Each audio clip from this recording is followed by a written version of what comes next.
இது வெள்ளிக்கிழமை ஈவினிங் வரலட்சுமி நோன்புக்காக எல்லாம் ரெடி பண்ணியாச்சுங்க. மத்தியானமே எல்லாம் அலங்காரம் பண்ணி தேவையான பொருட்கள் எல்லாம் சாமிகிட்ட எடுத்து வச்சாச்சு. ஈவினிங்காக வந்து நான் ஹஸ்பண்ட் கையால் வெளி மஞ்சள் வச்சு மஞ்சக்கயிறு கட்டி ஹஸ்பண்ட் காலில் விழுந்து ஆசீர்வாதம் வாங்கிட்டு அவர் கையால் குங்குமம் எல்லாம் வச்சுட்டேங்க. இது ரொம்ப நல்லது.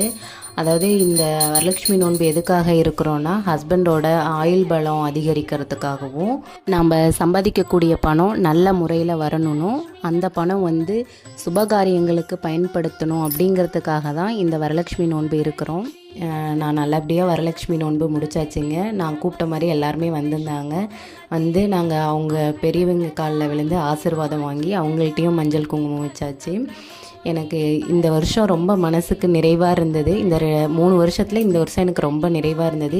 இனி வருஷம் வரலட்சுமி நோன்பு சிறப்பாக செய்யணும்னு நான் அந்த வரலட்சுமி தாயிட்ட மனசார வேண்டிக்கிட்டேங்க.